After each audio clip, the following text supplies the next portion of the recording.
Yo, yo, yo, yo, what's good, everybody? It's Freddie G, School of Hard Knocks. Back at it again, man. Been a couple of weeks since I've been on here last, but we back. We here with another episode, man. Another episode. Yeah, so tonight we're gonna talk about some college football, a little NBA, and then we're gonna go from there. Um, First and foremost, let's start off with the recent playoff games that just went down. But before I get into that, I gotta go at these other fan bases, in particular Notre Dame fans that's been in their feelings, that's just been flooding my TikTok page, my YouTube shorts. I gotta put them on notice, man. Look, Notre Dame fans cannot get mad at other conferences because they're not in the conference. That's number one. Number two, they can't get mad because they schedule these weak opponents and can't strengthen their schedule. So they getting their feelings about it. And then three, they still mad that they're not in the playoffs. Like, come on, bro. Like the selection was about damn near a month ago now. And Notre Dame fans still crying. Like, come on, bro. Yeah, yeah. That's Notre Dame fans right there. Boo. Boo. You know what? I gotta give them credit. They're one of the top teams in college football. Like, I'm not gonna say that. Because they deserve to be in over James Madison and Tulane. But I mean, it is what it is, man. You can't cry and expect to get results still. The decision's already been made. Now since then, we done played 4 college football playoff games. And they're still crying. So Notre Dame fans, man, y'all just gotta get over that. Stop crying. You know, it is what it is. Get ready for next year. I mean, y'all had a chance to play today, in the Pop-Tart Bowl. Y'all could have got y'all little victory, got your little pan, Pop-Tarts, get your little strawberry, chocolate, s'mores, or whatever you prefer. But you chose not to. You chose to take your ball and go home because you and your feelings. I mean, it is what it is, you know. Uh, but anyway, that's it with the Notre Dame fans. But we're gonna talk about this Alabama-Oklahoma game that went down last Thursday. Now, granted, that game was one of the most craziest games that I've watched in a while. Having to watch an experience. Because the game was so crazy. The momentum was shifted. Now, the first quarter and like 2-3 minutes into the second quarter, Oklahoma was just beating up on Alabama. They were just beating up on them. It was like, offensively and defensively, They were just having their way with Alabama. Mateer was going down the field. He was pretty much slicing the defense up. Now, I'm not going to say our defense is elite, but our defense is that damn good. That's for sure. So he was slicing us up on offense, and you know what that Brett Venables defense is going to do. I mean, we gave him like short fields. We kind of shot ourselves in the foot at the beginning. But we started clicking at some point, which I kind of, I like. We gave the freshman Latier Brooks, we gave him a shot. He got us a touchdown or two. Special teams came in clutch. We didn't block that kick. The kicker on the punter, he dropped the ball, and then it just so happened that Tim Keenan was just right there in order for him to prevent it from picking it up. So we got a short field off that, got a field goal. Then the one, I think the decisive catch of the game, or the momentum shift, was when Mateer, we got him. He threw a mid route pass on that drive, and then they got to like midfield. Then like the very next play, Mateer, he had got pinballed by the defense because we started to sin. We had everybody at the line, but we would drop back too. Now it's up to the offense to find out which two that would be. It just so happened that we ended up confusing them. We confused them, and Mateer ended up throwing a pick six, which ended up tying the game up, going into halftime, which is very, very big. So that was a clutch play. And going into halftime, it's basically 0-0.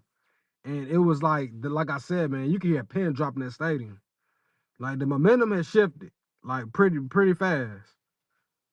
So, and then at some point we went on a 27-0 run, which is crazy. In a college football playoff game at Norman.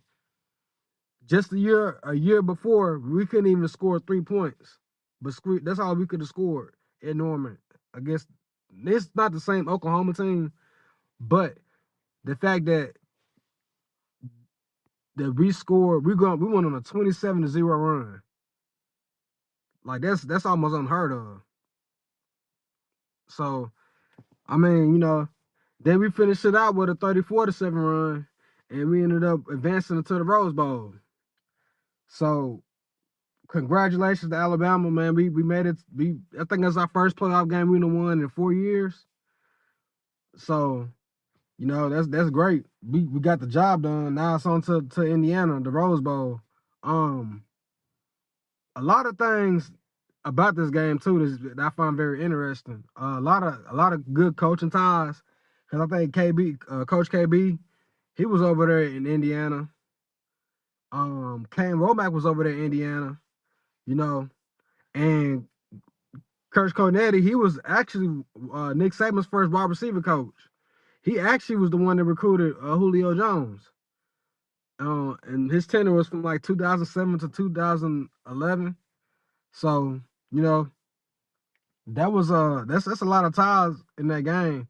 And also, it's the 100 years since Alabama made their first appearance in the Rose Bowl on January 1st, 1926. Ain't it crazy? 100 years later, we right back in the Rose Bowl. Like we have been in more times after that, but it just so happened 100 years after our first appearance, we're in the Rose Bowl. So we're also going for, which I just now found this out a couple of days ago. This would be our 1,000th win if we were to get it. 1,000th win, like it's not that many teams that get 1,000 wins for their college football program. Alabama's right there if they were able to get it against this Indiana team. So I'm looking forward to it, man. Now Indiana, they're number one for a reason. They got the Heisman winner Mendoza. He's a great quarterback. He can use his legs. He's a very good passer, and also that Indiana's wide receivers they're top tier also. Now on the other side, but we haven't been clicking. Now if we were to get back to where we were in the midseason, I think that our wide receivers and quarterback can match up, will at least come close to matching up to Mendoza and his wide receivers. Because if Ron, I'm hoping, I think this might be our breakout game for Ron. Ron, if he could have a breakout game, you have Jeremy Bernard, Lazir Brooks, Ron Williams, Isaiah Horton. You have those guys to worry about. And not only that, I think Ty gonna have another good game. I think Ty gonna have another big game. He got more rest, and actually, we're more healthier now because we getting LT Overton. He hasn't played in the last 2 games. I don't think he didn't play in the SEC championship game, and which he would have been key in, and he also didn't play in the Oklahoma game. Now, I think it's gonna be a great game either or, but with the addition of LT Overton back, one of our best defenders, man, it's everything looking pretty. And this is another thing too. I love when we're the underdogs because now we got a lot of analysts going at us saying that, well, one, the Oklahoma wasn't that good in the first place, so they're not convinced. This and that. David. I don't want to say his name to give him more credit, but this dude, of course, he gonna discredit Alabama, which I think is just bulletin board material. It really is. And I'm just hoping that this team sees that and they capitalize off of it. because there's nothing like having something to work for towards, and then to silence all the haters too. Cause they didn't the fact that we made it to the playoffs, they're pissed off about that. They're pissed off that we're in the playoffs. Now that the fact that we advanced in the playoffs and going to the Rose Bowl, that just makes it even more hell for them. So they're pissed off about that entirely. So they just got to get over it, man. It's just Alabama. They want to say that they've been saying the dynasty dead for the last won the last championship like 4 or 5 years ago. I mean, they were saying it before that, to be honest with you. Even when we had Nick Saban, that the dynasty was dead. Like, I mean, shoot, hey, to me, it's like it's still dropping. And what they don't want to happen, if Alabama mess around, now look, granted, Indiana's one of the top teams, college football. Hard to stop. If Alabama go in there, handle business, not only even if they blow them out, it's a wrap. It's gonna send the college football into a frenzy. Cause you can't say nothing now. Yeah, we lost to Florida State, we lost to Georgia, even though we beat Georgia in Athens. But we beat the #1 team. We beat the #1 team. Don't let it be convincingly either. If they beat the #1 team convincingly, it's gonna send the whole college football playoffs, like the whole college football world, into a frenzy. Because they're gonna have to give Alabama credit at that point. Or if not, I can see the story, the script already written. They rigged it for them boys. They rigged it for Alabama. I'm already seeing it. So, it is what it is. We always gonna have doubters. We always gonna have haters. But I mean, it's just how we one of the most hated fan bases, but we the most watched fan bases in college football. Because most of the time people want to see us lose. But the fact that this coach came into this organization after the greatest football coach of all time left, after winning multiple championships, multiple SEC championships, multiple wins, multiple 10+ win seasons. He came in, now granted, the first year, even though he beat Georgia, this first year, it was a down year to some, but he still went 9-3. I'm not doing no comparisons or whatnot, because there's nobody going to compare it to the great Nick Saban. But Nick Saban's first season wasn't that great as well. Fast forward to the second season. Second season, Saban went through everybody leading up to Florida. Beat everybody. And just so happened to lose to Florida and lost to Utah in the bowl game. Now, DeBoer, he's already lost Florida State, Oklahoma, and Georgia SEC championship. But as of right now, it looks like he's on a better trajectory. Now, he's not gonna. To me, I can't predict the future, but I don't see anybody doing what Nick Saban did. It's just a whole different world of college football. But the fact that the trajectory, it's just the Alabama standard, man. It's just how we do it. And I think this dude is buying in. The more wins we stack up, the more people gonna buy into it.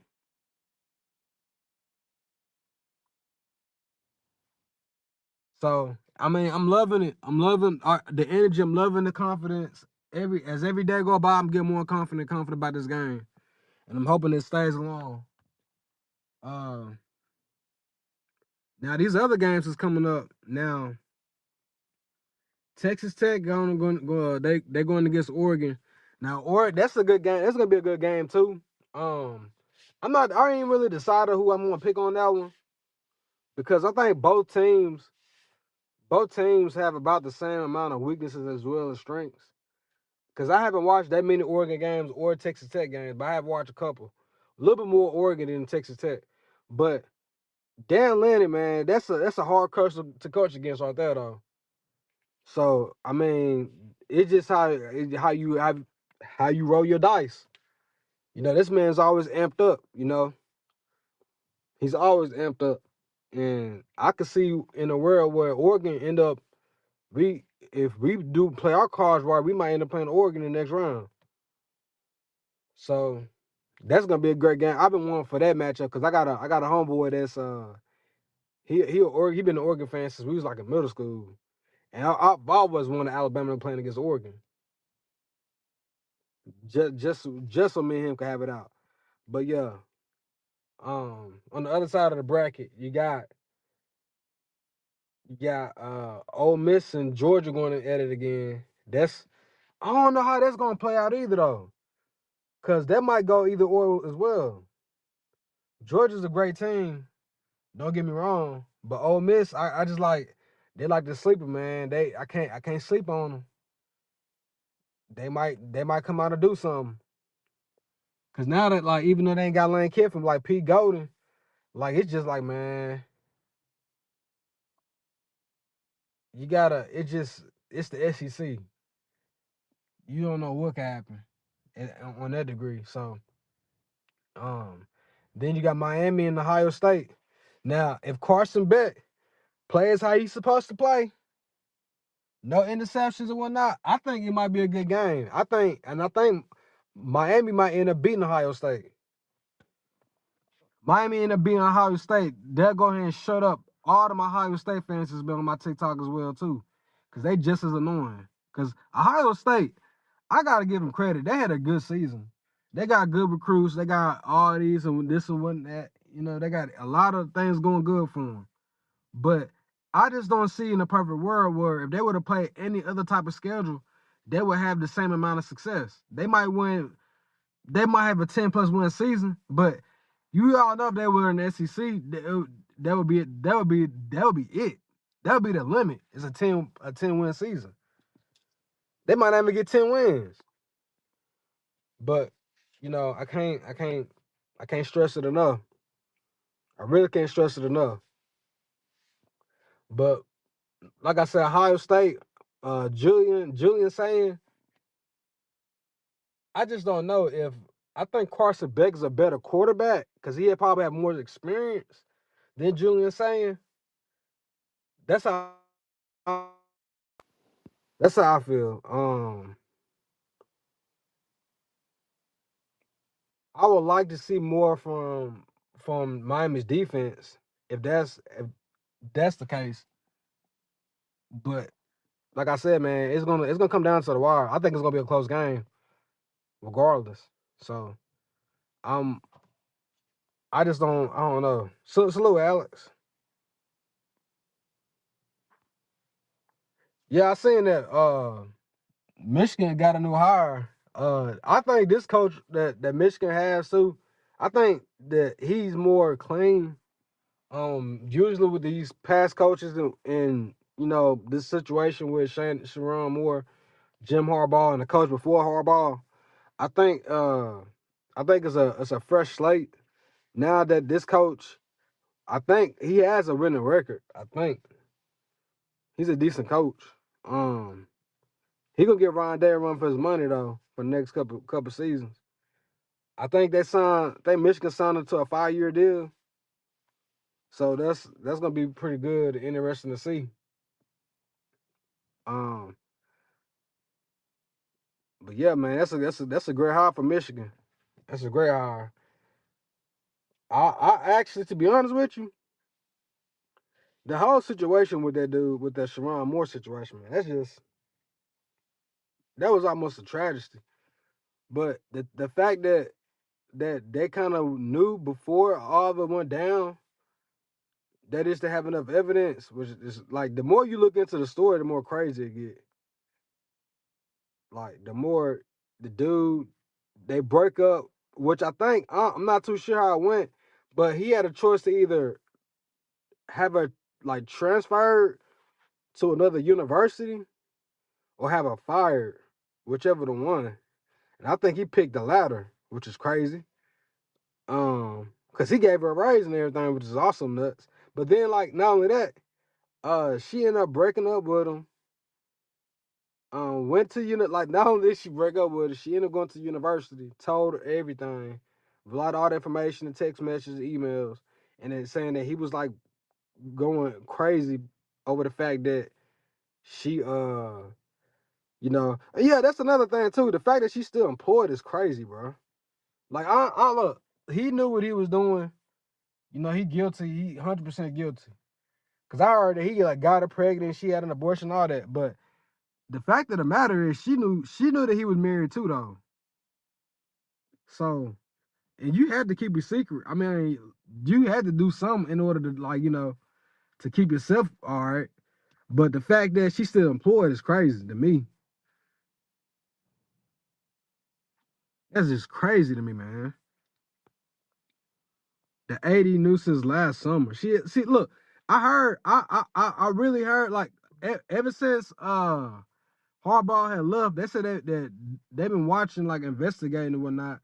But like, man, if you knew, I mean, I heard they try to act on quick, but like at the same time, then they put their foot off the gas. But like I said, man, this whole situation crazy. I don't know how it just all happened so fast.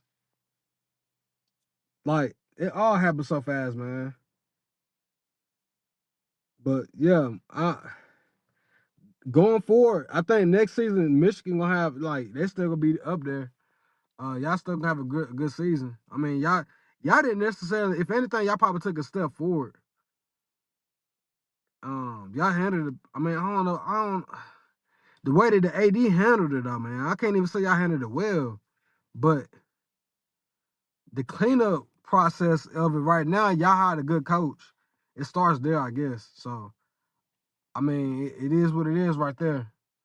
I think y'all got a good hire, from what I heard. So, yeah, that's it with the college football, but NBA, couple things going on in the NBA right now. I like to talk about. Uh,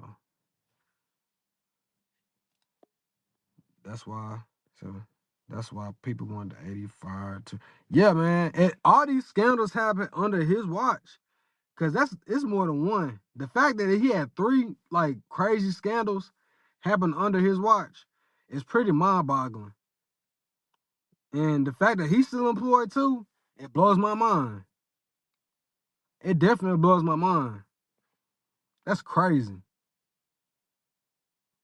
But yeah, couple things with the NBA, man. I watched this interview, and this is just me. This is just my honest opinion. So this dude, I forgot who was he interviewed by, but Kevin Durant of the Houston Rockets, who damn near pushing 40. Um, this man confessed on podcast that he might go a couple of days without taking a shower. Like we all knew for like years that KD got like a hair, like he don't brush his hair. He don't get the waves or whatnot. He don't do all that. But phenomenal basketball player, one of the greatest to ever do it. Don't get me wrong. One of my favorite players for the last 10 to 15 years. But this dude said he could go days without taking showers. Like multiple days. He said for what? He said if he in the house, he ain't gonna take a shower for 2 or 3 days. Now, this just me speaking. Like me, I cannot go. I cannot. I feel disgusted not even going a day without taking a shower. I gotta at least take 2 a day. That's what I'm saying. I don't know what's going on with Katie, man. This dude said he'll go multiple days without taking a shower. You're a grown ass man, damn near pushing 40. Don't want to wash your ass. I don't know what the hell the world coming to, man. This is crazy. And then all that, what make you want to tell everybody that? Ain't nobody want to hear that. We I guess we appreciate you that you comfortable and want to like say it, but damn no, man, that's something you need to keep yourself. Like, man, that's crazy as hell, bro. You a multi-millionaire and don't want to take, like, man, you can't be that lazy. Being too lazy to brush your head, that's one thing. But damn, that blew my mind.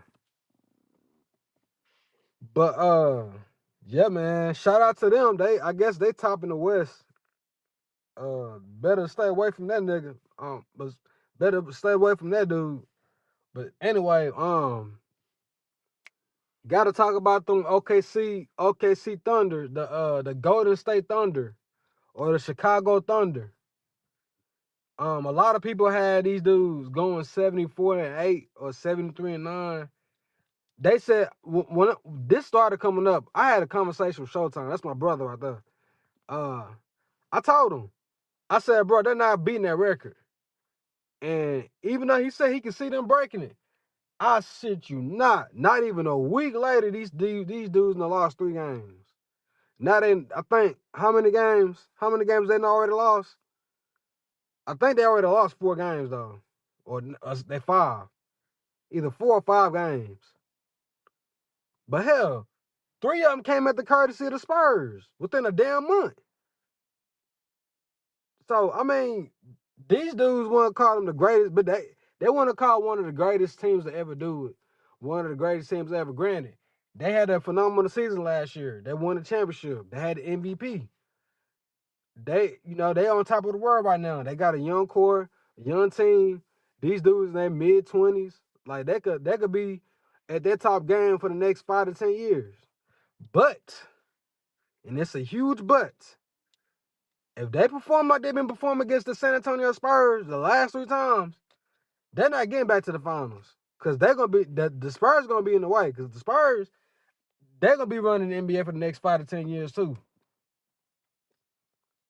I don't know if it's like a rivalry yet, but I think it's a rivalry now.